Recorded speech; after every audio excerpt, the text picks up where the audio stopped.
Well, greetings. It's Dr. Dean Blevins, and this is a lecture, if you will, on the concept or virtue of humility, which is actually one of the sub-virtues for Thomas Aquinas outside of his cardinal and theological virtues. Under the cardinal virtues, he does include humility as one of the more what he might call modest or subsets of virtues. But we want to deal with it not just about humility in general, but also through exploring the notion of intellectual humility right alongside the broader concept.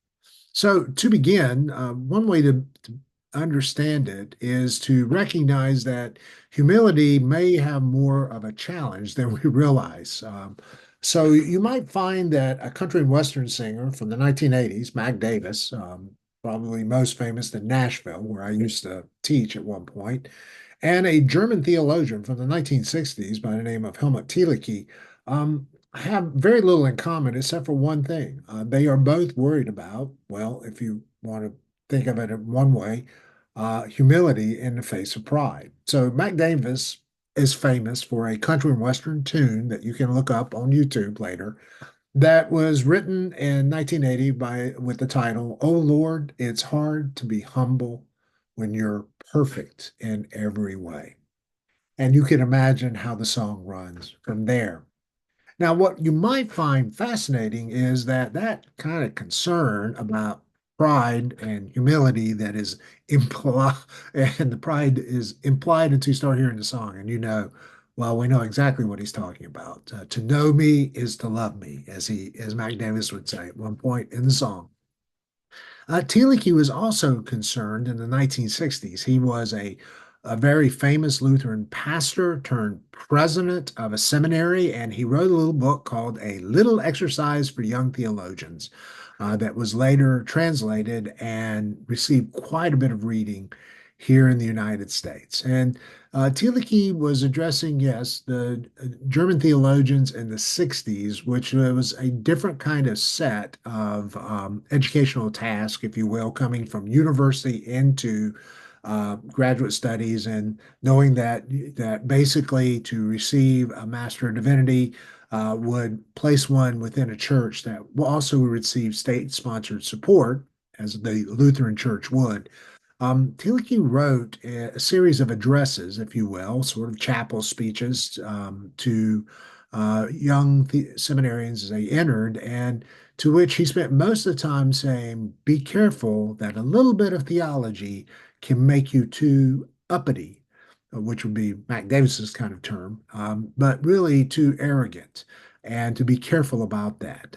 There are at least two sort of vignettes, if you will, that he uses. One is in one of his presentations is his marvelous story of a sort of auspicious, bright, really keen to do the work of Jesus, young man in Germany at that time, the Lutheran Church, young man entering the seminary from church, being blessed and sent into the seminary. And then at the end of the first semester returns back home and seems to his whole demeanor has changed, and he sits in the corner and he kind of smirks at everything the pastor is saying and teaching, and he kind of tists and dismisses people, and basically the congregation is like, who took our young man's brain away from him? And Thielicke is telling this story to seminarians setting in one of their very first chapel addresses, if you will. As a matter of fact, there is the other vignette later as he does make a declarative claim that perhaps we should never let a seminarian preach until they have actually graduated from seminary. Now, if that sounds extreme, I hope you hear that Thielicke is really trying to guard against an implicit kind of arrogance, or at least to help people stay a little bit humble as they entered into their theological career. So, the odd bedfellows, both Thielicke and Mac Davis take some unique ways at making sense of this concept of humility. So, what is humility? Well, we might think of it on a continuum, if you will, and understand it as both a moral and intellectual virtue. So, that generally Humility is a view of one's capability, and it is often associated with modesty, which you'll find even in Aristotle's list of virtues and others. And humility provides a larger framework that includes both what we might see as both an affective or a moral, as well as an intellectual posture that's often interwoven. So we are humble to others. There's a kind of interpersonal humility that includes an openness to others, and then also as a result of that, an openness to new ideas that are not necessarily personally challenging. In other words, they break off the relationship that those ideas might come from someone else and come in such a way that it would impede our relationship.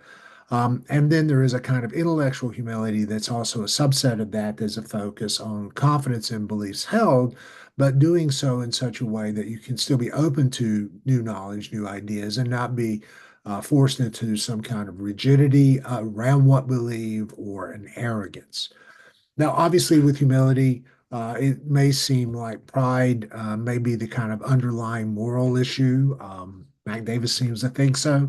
But there's also just space, if you will, not for just not just for overt pride, but there is a kind of space for a kind of rigidity of beliefs, a kind of dogmatism, if you will, and a kind of arrogance that those beliefs have to hold together in a particular way that can be combined that may have a slightly different take on our resistance toward being humble and having a given posture. By the way, if you are really interested in this topic, the writing of Peter C. Hill is really helpful as a social moral theorist and a moral psychologist, is probably the best way I should say it. And his both research as well as his sort of interpretation. And some of what I'm going to talk about really does come from Hill's writings, if you are interested. As a matter of fact, humility in general, Peter Hill would say, is kind of a social lubricant, kind of helps our social world keep moving. And humility does tend to evoke pro-social behavior, and it tends to result in altruism and benevolence, or at least a little less power seeking. So when people are humble in sort of their posture, that there is a tendency for that to invite interpersonal relationships and people want to stay engaged with each other. Whereas, as opposed to that, arrogance, if which might be a variation of pride, I'm not going to try to parse that one too deeply, can often become very self-isolating, which can only sometimes create a greater echo chamber, if you will, as people try to avoid an arrogant personality. So when somebody is dogmatic and arrogant about what they are, it's pretty hard in a way to try to evoke a conversation. Now, hear my language. Sometimes dogmatism and arrogance doesn't go together. But even dogmatism, just in and of itself, uh, tends at times to put up barriers to conversation just out of the posture that one must be right. And dogmatism with arrogance is a pretty deadly combination. So, intellectual humility then is a tendency to assume that one's knowledge and beliefs might not always be true. This is important. It is not that we are totally relativist. As a matter of fact, totally relative is probably more of a fundamentalism. We'll get back to that in a minute, but that we do understand that the convictions that we do have, the beliefs that we hold, might not always be true. And though research strategies find it harder to check on, therefore, our being openness to others, that does seem to be a coterminous perspective. So if I don't think I'm always right and that what I hold might always be true, then at least my posture toward others probably is more open. That it's hard to research it that way, mainly because it's a tough one for empirical psychologists to get at. But I think we can intuitively start to accept that really a sense of lack of certitude, full certitude around what I believe opens me to the possibility of that what others might have to offer. But that still leaves us with kind of an understanding of how do we relate conviction, a kind of proper confidence, and hold that. And and yet at the same time not have a foreclosed rejection of other people's beliefs and therefore risk, if you will, a kind of arrogance that our way can be the only way going forward. And I think that's part of what humility is trying to help us navigate before it's all said and done. What does that lead us to? Well, um, one of the ultimate kind of points of consideration here is when do we need humility and how does it sort of affect who we are? And it may be that this is actually cultivating a sense of at least intellectual humility may be part of the developmental journey. The work of James Marcia, who was an adolescent psychologist, who basically was really interested in how our identities are conceived through adolescence, a term that Erik Erikson made very popular as a developmental psychologist, is that adolescence is a search for identity. Um, Really began to bump up, and Marcia's work began to bump up to the work of Walter Perry, who was a cognitive psychologist who really also was interested in how students go through intellectual transformation at college. And Perry is wondering what happens when someone enters into a college. How do they wrestle with all the new knowledge, new perspectives, all the things that sometimes they encountered that were different from their own social environment as they left, say, high school, if you will, and their hometown if they sojourned to a college. And then what was the journey like for them to exit college and have a renewed sense of maybe convictions, but having incorporated all this new knowledge, these new perspectives and ideas? And what did that look like? How did they navigate that? So those two elements come together. And then later, Sharon Parks took the work of Marcia and Perry and others, and also began to think about how does that impact us when it comes to how our faith is challenged in the way we encounter new knowledge and new ideas. And she looked at it through the language of a book called The Critical Years, also looking at, well, adolescence, if you will, in young adulthood, and again, sort of navigating that. At the time, Parks was a chaplain at one of the Ivy League colleges, much like Walter Perry. And so she was trying to say, how does this sense of navigation affect? Well, to start with Marcia, basically, and I'll go ahead and say this, as I'm trying to be humble. Some I've heard his name mentioned both as James Marcia and James Marcia. And the two people I've heard were actually scholars that I trust most of the time. So I'll let you figure it out later, but it's always created a kind of two-toned approach in my head. Enough for that parenthetical moment. Um, Marcia was really noted that when it comes to the identity of adolescents, that often they were trying to navigate two things. One is commitment, and the other is crisis. Now, crisis here is not a major life crisis, though it is a time of transformation. So he's borrowing the language of the crisis, sort of similar to the way Erik Erikson would use it, which just means that new information is in our lives and the old systems don't work the way they used to. And if we basically, you argue that if we have a high degree of commitment, we know what we know and believe, and there's no crisis, then that we basically just tend to remain foreclosed on our beliefs. If we're not challenged, we tend to hold them. That's just how we are, particularly through this particular developmental period.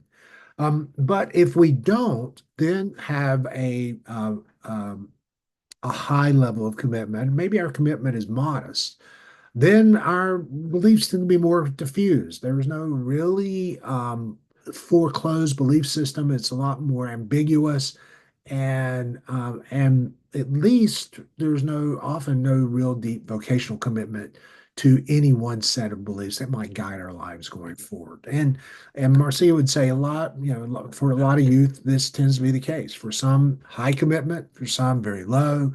Usually, most of us are somewhere in the continuum. So think about that not as a dyad, but as a pole.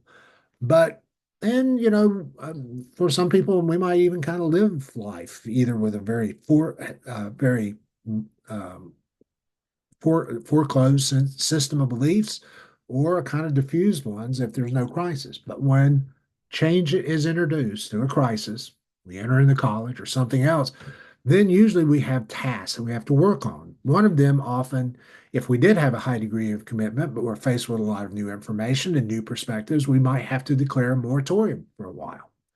And that in some ways we are postponing that commitment while we're navigating all this information, and we've got to work through it. And that becomes part of it. But ultimately, for Marcia and for Perry, and Perry would argue that that happens a lot of times, or if we hit a bunch of information that's new and we had a high degree of commitment, but we no longer feel those commitments are sustainable, we may just flip the commitments and actually radically reject those and just change in the midst of that crisis. But if not, then normally the hope was that for the sake of our identity, that in the face of the crisis, we could maintain our commitment, but we could adapt and achieve a kind of new integration of this information, knowledge, and experience, if you will, and still hold a set of beliefs or convictions together as we move forward. Parks may be the most helpful here because, in some ways, though she's talking about faith, she's using that language pretty broadly. So it could be faith in Jesus Christ, it could be, faith in the American way, it could be faith in my parents' way of life, or faith in a certain set of convictions toward, well, um, politics or given the vocation that I'm holding, faith can rest in certain things, if you will, and religious faith or Christian faith can be a part of that. And she says normally we do hit that crisis that there is either a foreclose, we shut down that conversation, or we radically reject, but that just means we keep the same posture, albeit around the issue. So, classic example I would say is a lot of times people have a very foreclosed view of how the Bible works, and then they hear historical critical understandings of the Bible, and rather than navigating that, they merely say, "Well, the Bible is nothing more than just a history book, with based on an imperfect past, and we can't get to it," and they immediately reject the Bible as a part of it. Parks would argue that, well, in some ways, their posture, if you will, is still foreclosed. It's just foreclosed against the things they used to believe, and now open to some kind of radical, different kind of perspective. So, when you hear someone basically say, "Well, I used to be a fundamentalist, and now I'm a relativist," and if they say, "I am a relativist," well, that's an absolute in the midst of they're in some ways they're going, well, I don't believe in any. I used to believe in absolutes, now I don't believe there is any absolutes. Well, if there are no absolutes, that's an absolute. So how do you deal with that? And if they can't wrestle with that thought, this is important. If they wrestle with it, it's not a bad thing. But if they can't wrestle with it, they're still foreclosed. They have just adopted a set of convictions or beliefs, if you will, that still sit in this very neat system, and they don't have to worry anymore. But if someone is going, well, I've adapted my understanding of the Bible, and I understand both it as a narrative, but it also has a history attached to it, and we have to navigate both of those, then that's more of achieving a new synthesis, if you will. Or for some people, they go, I'm just not sure what to make of these different approaches to the Bible. Then they might be in moratorium at that point. And I hope you hear that notion of being in moratorium means that they're just not yet ready to move. Now, Parks would argue that when people move into that no commitment level, either diffused or just deferring their beliefs for a while for the sake of a moratorium, they often need a holding community, a group of people around them just say, you're okay. It doesn't, you may not have all this lined up neatly, but you're still okay. And she argues that that's the place where community becomes most helpful, is actually during those periods when we're either don't have a full set of convictions neatly lined up, or we are wrestling with new perspectives, and a community is there. But she might offer also that once we move to this stage of achieved, if you will, this kind of developmental task, that we have begun to have more what she would call an integrative faith perspective. Perry might use more of an intellectual understanding of integrated system of beliefs. But what Parks means by that isn't necessarily we've gone back to a foreclosed, but now we've begun to have the ability to navigate both a set of commitments and new information, new experience in our lives in a way that we resolve those two together. So hear me, it's not like I had a belief system, I go through a crisis, now I have a brand new belief system, and it's just as um, fixed, if you will, as the previous one. But really, it is I have a belief system, I've hit a crisis, and now I am in a posture of navigating how to deal with new information from within my belief system in a way that it gives me that possibility of receiving other information, new ideas, new perspectives as life continues.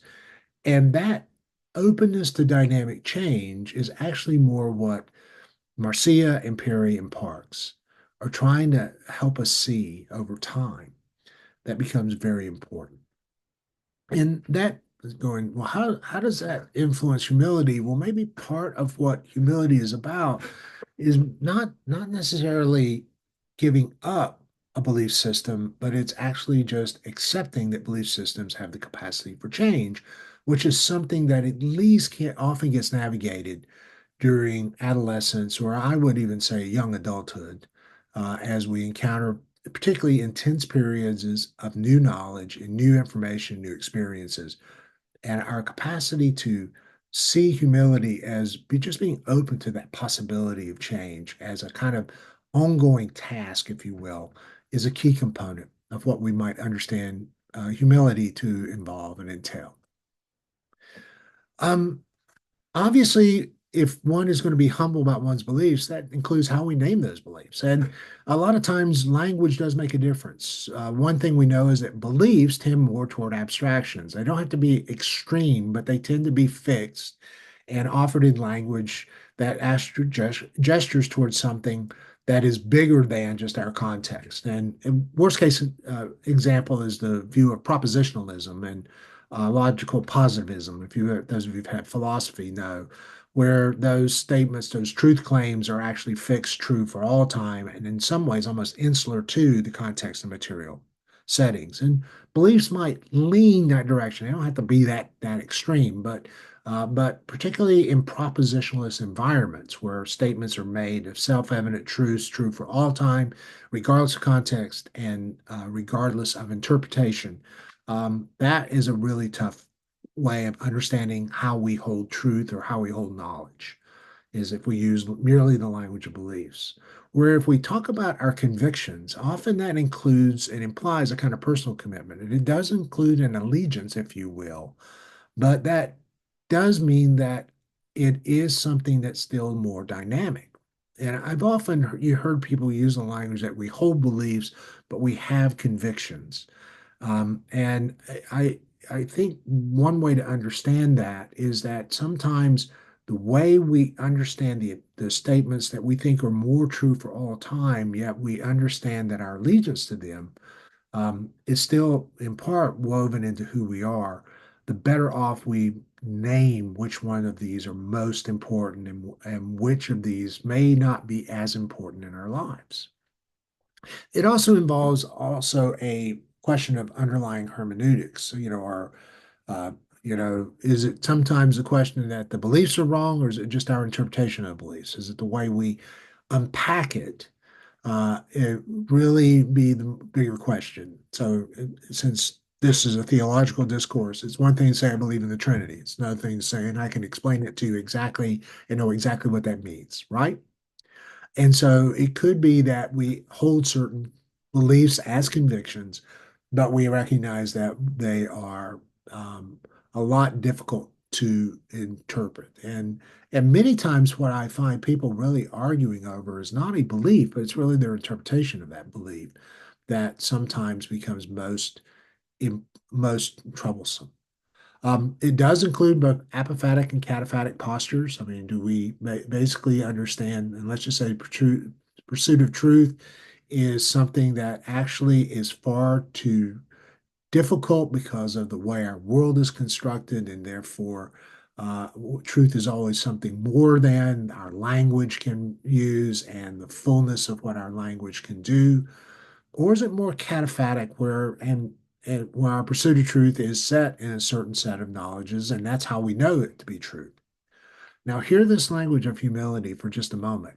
But even in the cataphatic side, where we actually encounter knowledge, encounter truth through imagery, do we understand that to be only one fixed set of imagery?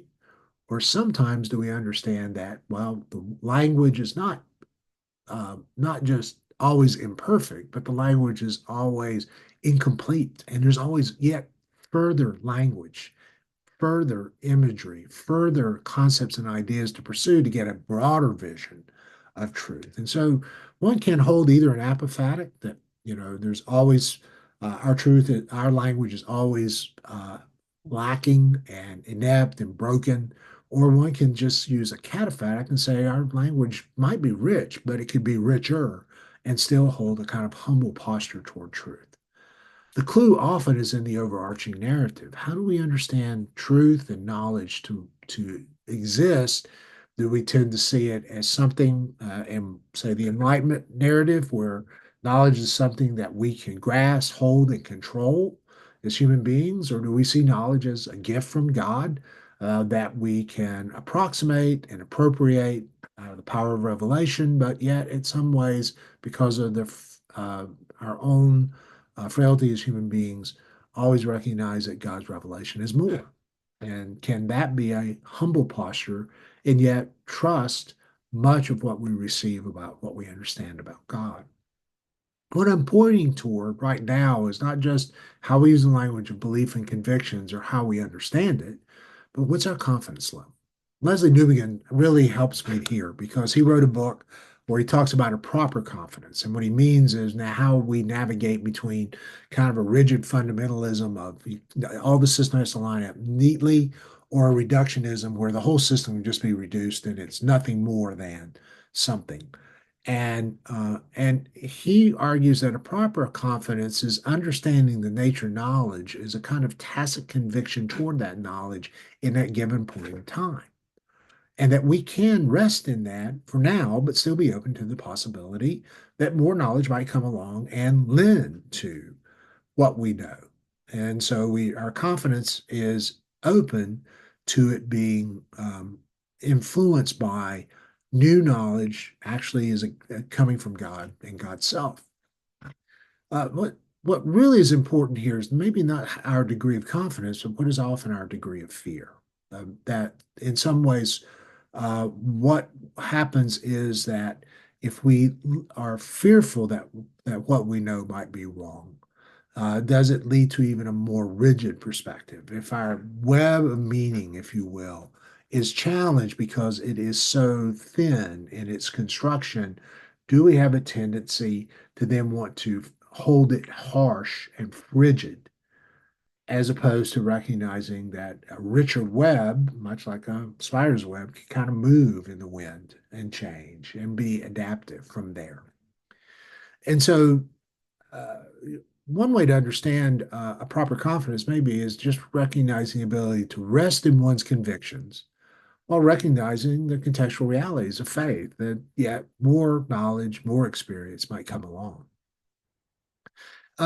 What might surprise you is that the level of that knowledge, however, matters, but not always in the ways that we think. And I want to take just a moment to talk about the Dunning-Kruger effect and how it influences what's called cognitive bias and how we run into that. The research was done basically trying to understand how confident are people in the knowledge they have based on the amount of knowledge they have. And Dunning-Kruger in their research came up with sort of three cohorts, if you will. One cohort they named as the ignorant. And for Dunning-Kruger, we may not like that language. You instead talk about the uninformed or the unaware. Those words might more of a case, but what they observed is people who get a small amount of knowledge on a new subject that they were relatively uninformed about or unaware of. They were ignorant about that subject. They weren't personally ignorant, but they were ignorant about that subject. Once they obtained a small amount of knowledge about it, often their confidence soared in their ability of confidence over the knowledge that they received. But then, and they use the language, the culture, in other words, those who enter into a culture, what those who start to really try to embrace this new knowledge, all of a sudden, as they realized that there was a whole lot more knowledge out there, that confidence dropped pretty extremely because they suddenly were aware that there was such a depth of what they didn't know that it decreased their confidence that there was a bigger world out there, if you will. And then as they did their research, they discovered people who were actually what they would call expert. Again, this is their language, obviously, to get our attention. That people actually then give themselves over to the study of a given ability, discipline, series of studies, a particular field, and they raise their knowledge base, their capacity up. Then their confidence did rise again, but hear this, never as high as that initial peak that the ignorant had. Why? Because they also did realize that while they possessed a pretty good handle on a lot of information, there was still a lot more still left out there. And for Dunning and Kruger, this was the most interesting uh, uh, insight that I think for us, when it comes to understand humility and sometimes arrogance, is that sometimes our confidence, our arrogance about a subject, and I would say as we encounter that, particularly in places like social media or other places, might actually become because of people who basically don't know that much about the subject and there, but feel absolutely confident in what they do know and don't bother me with the details kind of mindset. Whereas other people who have a much, much, much deeper understanding of that field may not be as assertive in their confidence level. And Dunning-Kruger, the Dunning-Kruger effect, you'll run into a lot. You'll use sometimes people who critique others of being guilty of it. I'm pretty cautious about that one. But I hope you hear this with charity. It might mean that it's harder to be humble, use McDavis language, at times because we just don't have a large enough knowledge base yet to understand fully the very things that we're arguing for in a given moment. And that true humility begins not maybe a false sense of humility is when we start to think that, oh, it's just so big out there, I'll never know anything. But a kind of true humility is when actually we gain a sense of a knowledge base, if you will, and a conviction, but that gap is still enough to recognize that there's yet more to know as we go forward. Well, how do we practice humility? Since the Course often argues that a virtue like humility is incorporated within certain sets of practices, how would we do that? Well, let me just argue for three places: knowledge, attitude, and experience, and as a way of approaching the practice of humility. When it comes to knowledge, the first thing is that we just gain diverse perspectives on others, on the insights of others, that we read broadly, and that we engage material from multiple different perspectives, and that we actually often read with more of an interdisciplinary approach to knowledge, recognizing that different fields might inform the knowledge base that we're pursuing.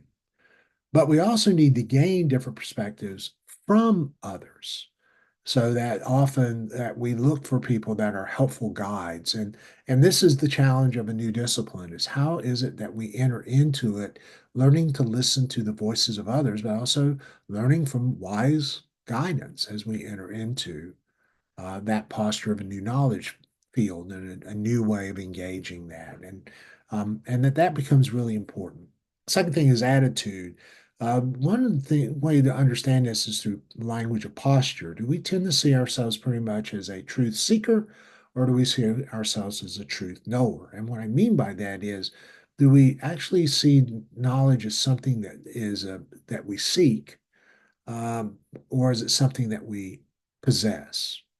Uh, One way Parker Palmer often talked about it is to say, to know as we are known. So, do we seek the knowledge of a field in such a way that that field speaks into our lives as much as that we may gain mastery over that field?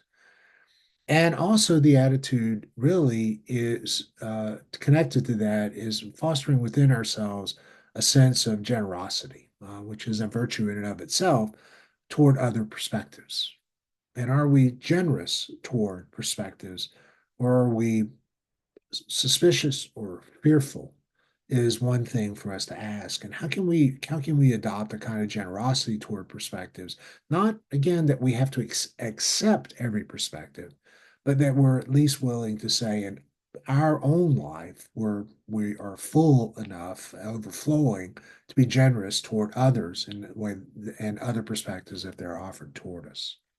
And finally, experience. Maybe one of the most important things that we can do is to cultivate certain experiences. Intercultural settings obviously is a great way to do that. We actually engage others who are not like ourselves, often in global settings or even sometimes just crossing cultural lines in our own cities or communities is really a way of practicing humility, being in the midst of other people and literally being received into their homes and their communities, their cultures as a visitor can be a way of really being engaging in a kind of humbling experience.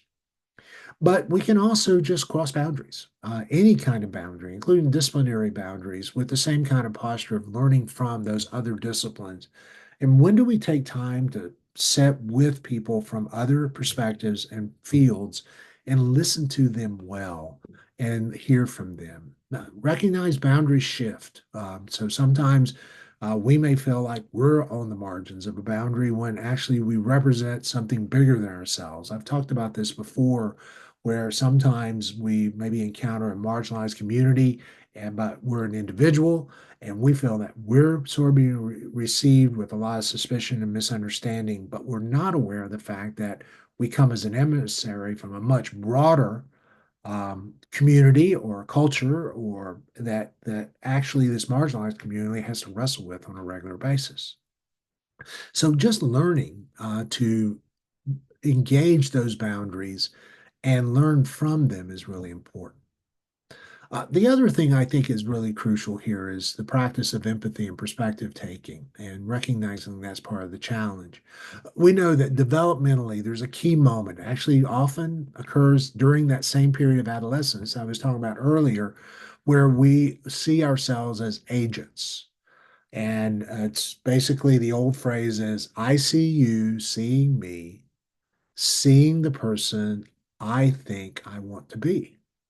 And that's basically that moment where we actually see people who see us. Uh, it's often called theory of mind in a kind of technical way in psychology, but it's actually that other people are thinking people, but also they're not only just thinking people, they see who we are.